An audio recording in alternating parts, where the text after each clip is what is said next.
नमस्कार दर्शक बंधु मु प्रदीप आपण मानक स्वागत करुच्ची आज आउ एक नुआ भिडियो। तो आज भिडियो आम पोस्ट ऑफिस रे थिबा आउ एक सुंदर स्कीम विषय जहाँकि डिटेल्स जानिबा जो थे आपण माने आपण मानक टंकार डिपोजिट उपरे बा जदि आपण माने आपण मानक छोट पुओ पिला मानक नाँ रे एही अकाउंट खोलुचंती तो सही अकाउंट रे आपण 40 लाख टंका पर्यंत जहाँकि बेनिफिट पाई परिबे। तो कौन रही अपडेट आसतु ए विषय संपूर्ण डिटेल्स जानिबा। ता पूर्व जदि चैनल को प्रथम थर विजिट करछंती वीडियो को लाइक करिवे, चैनल को सब्सक्राइब करनथिले एबे ही सब्सक्राइब करी पाखरे थिबा बेल आइकन को क्लिक करिवे। तो आपण माने जानिचंती जाकि पोस्ट ऑफिस रे सुकन्या समृद्धि स्कीम रही बा एसएसए जो थिरे आपण माने जन्मरु 10 वर्षर झियो मानक नाम रे एई सुकन्या समृद्धि योजनार अकाउंट खुली यार बेनिफिट पाई पारंती।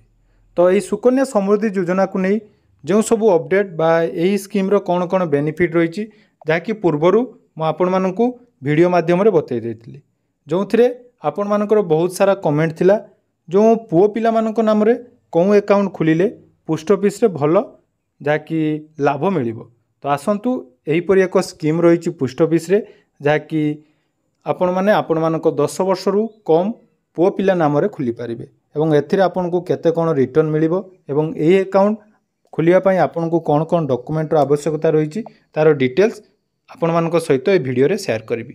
तेणु वीडियो को जमारू स्किप न करी प्रथमरू शेष पर्यंत निहाती देखंतु। तो देखंतु पोस्ट ऑफिस रो जो सेविंग स्कीम रही तो यही सेविंग स्कीम रो नाम रही जाकि पीपीएफ बा पब्लिक प्रोविडेंट फंड। तो ये पब्लिक प्रोविडेंट फंड जाकि पीपीएफ नाम रे नामित। तो ये पब्लिक प्रोविडेंट फंड कथा जदि आमे देखिबा बा पीपीएफ आपण माने बा जेकोनोसी व्यक्ति नाम रे खोला जाई पारिबो एवं एही स्कीम रे आपण मानकु 7.1% वार्षिक जाकि सुध प्रदान करा जिवो एवं एथिरे गुटिए फाइनेंशियल ईयर रे आपण 500 टंका रु 1,50,000 टंका पर्यंत जाकि डिपोजिट करि पारिबे।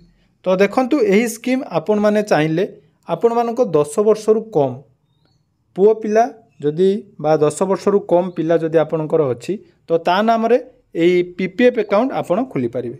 तो देखंतु एई अकाउंट चाहिले जने सिंगल एडल्ट अर्थात भारतर जेकोनोसी नागरिक एही अकाउंट खोली पारिबे। या छड़ा जोटा कि मु आपण मानकु सजेशन देली जे पोस्ट ऑफिस रे जदि आपण निज पुओ नाम रे टंका इन्वेस्ट करिया पई चाहुचंती तले ताहाले आपण एई पीपीएफ अकाउंट खोली पारिबे। तो एई पीपीएफ अकाउंट रो जदि डिपोजिट कथा कहबा तो मिनिमम डिपोजिट जहाँकि 500 टंका रही अर्थात गोटे आर्थिक वर्ष रे आपण सर्वनिम्न 500 टंकारु सर्वाधिक 1,50,000 टंका डिपोजिट करें। तो आपण माने जानिचंती जहाँकि पोस्ट ऑफिस रे थिबा सुकन्या समृद्धि योजना एथिरे मध्य आपण को गोटे फाइनेंशियल ईयर रे 1.5 लाख टंका पर्यंत जहाँकि डिपोजिट करिवार सुविधा मिलता है। सही परी पीपीएफ अकाउंट कथा जदि आमे देखिबा तो एही अकाउंट रे कोनोसी मासिक डिपोजिट बा आपण जो जमीती आरडी स्कीम रही मासक आपन को डिपोजिट करने पड़ो सेमती किसी न थाए। आपण सुविधा अनुसार 50 मल्टीपल मैक्सिमम 1.5 लाख पर्यंत टंका गोटे फाइनेंशियल ईयर रे डिपोजिट करें। यह जेकोसी पोस्ट ऑफिस रे आपण माने खोली पारिबे एवं यहाँ पर आवश्यक डॉक्यूमेंट्स कथा जदि आमे कथा हबा तो जदि पुओ पिला नाम रे बा आपण छोट पिला मानक नाम रे जदि अकाउंट खोलिया पई चाहुचंती ताले प्रथमे तांकर आधार कार्ड तापर रहिला बार्थ सर्टिफिकेट मन रखंतु एतिकी डॉक्यूमेंट आपनकर निहाती दरकार। बार्थ सर्टिफिकेट ता छड़ा गार्डियन लो आधार कार्ड पान कार्ड एवं पासपोर्ट जाकि आवश्यक रही। तो यही अकाउंट खोलिबा द्वारा आपण मानको आउ कोन कोन बेनिफिट मिलिबो आसंतु जानि नबा। तो यही इंटरेस्ट कथा जदि आमे कथा बा तो यही इंटरेस्ट आपनको वार्षिक ताकि 7.1% हिसाब रे अकाउंट रे क्रेडिट होइता है एवं एथिरे मध्य आपण माने चाहिले जाकि लोन लो व्यवस्था पाई परिबे। अर्थात जदि आपण 36 मास देखंतु 36 मास आपण जदि टंका डिपोजिट करचंती तो आपण को डिपोजिट रो 25% आपण जाकि लोन आकार रे पाई परिबे। एवं एई पीपीएफ अकाउंट रे आउ मध्य गुटिए जो रही जदि आपण कोनोसी आर्थिक वर्ष रे बा गुटिए वर्ष रे जदि आपण 500 टंका मिनिमम डिपोजिट करूनांती तो परवर्ती समय रे आपण को 50 टंकार जाकि डिफॉल्ट फी देई आपण माने एही स्कीम रो जाकि बेनिफिट नहीं पारिबे। एवं यार जहाँकि रही मैच्योरिटी कथा जदि आम देखा तो यार मैच्योरिटी समय रही अवधि रही 15 वर्ष अर्थात अकाउंट खोलिवार 15 वर्ष पर जहाँकि आपण यही स्कीम को क्लोज करेंगे। तो आपण मैंने जानी सुकन्या समृद्धि योजना जहाँकि 21 वर्ष मैच्योरिटी रही था जो थे आप 15 वर्ष टंका डिपोजिट करती तापर 6 वर्ष सरकार तरफ जहाँकि सुध मिलता है। किंतु जदि आम कथा पीपीएफ अकाउंट रे आपणकर एटा मैच्योरिटी अमाउंट रही 15 वर्ष। तो आपड़ चाहिए कौन सी कारण जदि आप प्रीमेच्योर क्लोज करने चाहते तो 5 वर्ष पर आप अकाउंट खोलिबार प्रीमेच्योर क्लोज करें। एबे आसंतु यही योजना रे आपण माने केते टंका इन्वेस्ट करने द्वारा आपण को केते टंकार बेनिफिट मिलिबो। तो देखि पारुथुबे जहाँकि रही आमर डिपार्टमेंट ऑफ पोस्ट तरफ इंडिया पोस्ट तरफ पोस्ट इन्फो आप जो थे मुझे आपण मानक कहूँ जदि आप डिटेल्स यही आप को डाउनलोड करी मध्य आपण इंटरेस्ट कैलकुलेशन जानीपारे।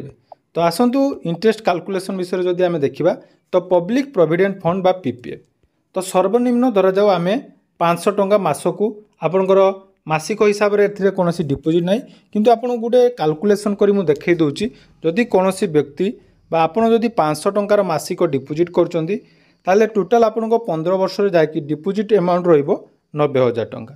तो से 90,000 टंका उपरे आपण मानकर जाकी टोटाल इंटरेस्ट रहिबो 67,785 टंका एवं मैच्योरिटी अमाउंट आपण 15 वर्ष पर देखि पारुथिबे 1,57,785 टंका जाकी रहिबो।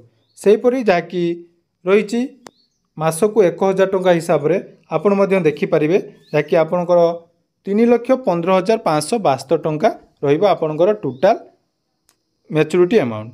सेहीपरि जदि कौनसी व्यक्ति जाकि सर्वाधिक आमर रही 1,50,000 तो सही हिसाब रे जदि आमे देखिबा तो मासकू 12,500 टंका जदि आपण डिपोजिट करचंती तो मासकू 12,500 टंका डिपोजिट उपरे तो 22,50,000 टंका उपरे आपण को टोटाल इंटरेस्ट जाकि 16,94,600 टंका रहिबो एवं पाखापाखि आपणकर मैच्योरिटी अमाउंट जाकि 40 लाख टंका रहिबो। तो यही स्कीम रे आपण जदि टंका रखुचंती तो आपणको टंका जाकि सुरक्षित रहिबा सहित आपण को भल धरणर रिटर्न मिल पारिबो। तो एथिरे मध्य मु आपन को कहि रखिबी आपण एथिरे मंथली कंट्रीब्यूशन न करी मासकू हो 2 मासकू हो बा आपणको सुविधा अनुसार मध्य यही स्कीम रे टंका रखि पारिबे जहाद्वारा परवर्ती समय बा 15 वर्ष पर आपण को भल धरणर रिटर्न मिलिबो एवं यही टंका आपण मानक पिलार पाठ पढ़ा पई जहाँकि सहायक हबो। तो जदि आपण माने आपण मानक पुओ पिला नाम रे गुटे बेस्ट स्कीम रे टंका रखिया पई चाहुचंती ताले पोस्ट ऑफिस रे थिबा पीपीएफ स्कीम रे जाकि टंका रखंतु एवं यही स्कीम रे आपण मानकू परवर्ती समय रे भल रिटर्न मिलिबो।